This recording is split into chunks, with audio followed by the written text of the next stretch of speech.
All right, I've officially given up on wearing a microphone, so we're just gonna have to deal with the iPhone audio, which is pretty good. So in this video today, we're talking about low back pain and specifically how long you should wait until you ask for help. Okay, so I think oftentimes, I'm gonna use physiology today. I've got a nice diagram behind me that actually uses the physiology of healing. But I think oftentimes we wait a really long time. When I see people in the clinic for back pain, it may have been months, years sometimes. Even I've had people 10, 15 years of dealing with back pain. So the real question is how long, what's a normal amount of time from when you have an injury or when you have pain that starts to when should the body be able to get rid of that? And there is actually a timeline. And so I think what happens is we are used to, when we're younger, our body heals itself naturally faster, right? And so I think we go so long, maybe 18, 19, 20 years where that's happening and our body's rapidly healing. And as we get older, that process slows down. That's a fact.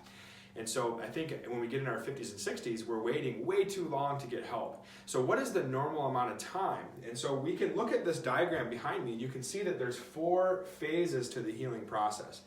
Again, this is not my opinion, this is actually the physiology of healing. And on the first day, the first 1 to 3 days of an injury, and back pain is an injury, by the way, so when you have a nerve that's compressed or a joint that gets inflamed, there's damage to the tissues in the body. And so the body has to heal those tissues. And regardless of whether it's an acute trauma or a gradual onset injury. So step 1 is hemostasis, takes about 1 to 3 days. Step 2 or phase 2 is inflammation, which is kind of interesting. So that lasts normally 3 to 20 days, depending on how severe the injury or the tissue damage was. Now that's important to recognize because it's interesting when we look at some of the treatments that we get for back pain that are most common. Anti-inflammatory medication, corticosteroids that we take orally, an injection in the spine, pain medicine. All these things are designed to basically alter, well, not pain medicine, but alter inflammation. And so we give inflammation kind of a bad rap. And yeah, there's times when the body can overreact and people have autoimmune disorders where their inflammation system is going rampant. But it's important to recognize that I can't get to phase 3 without phase 2. So I've got to have inflammation. Inflammation's job is to, here it says, its job is to create new framework for blood vessels. Or for blood vessel growth so that the body can start to repair those damaged tissues. So essentially what inflammation is doing is it's kind of going in there and it's clearing the path. It's getting rid of the dead cells. It's kind of clearing the path for new framework to be developed. So we really should think twice about inflammation.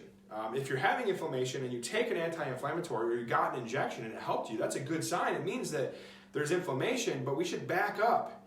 We should back up before phase 1 and look up here and say, gosh, what is it that actually caused the damage in the first place?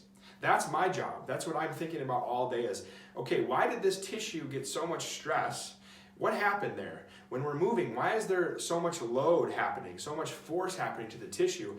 And let's try to get rid of the fact that cells are actually getting damaged so there's not inflammation in the first place. If we're only treating the inflammation, then we're actually missing what happened in the first place. And usually what's happening in the first place is going to continue to happen and cause more damage to the tissue and the inflammation continues. So you're really only masking the problem when you're just treating inflammation. From a if it hurts when you move standpoint, from my perspective, biomechanical problem, you cannot fix a biomechanical problem by changing the biochemistry in the body. It's impossible. You can alter the situation, but you can't fix the problem. So back to the timeline. So 20 days of inflammation maximum. Then we move on to phase 3, which is proliferation, which is 1 to 6 weeks.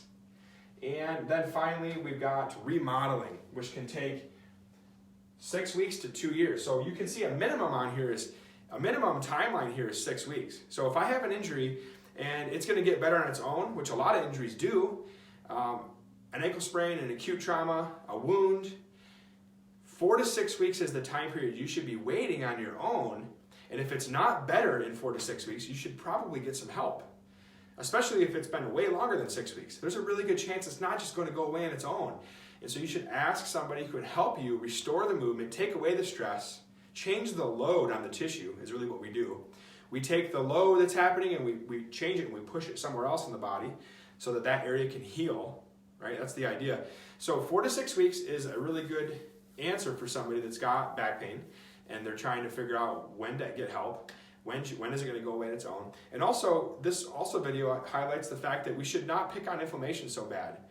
We should recognize that inflammation is the second phase of healing. It's required to make it to the end.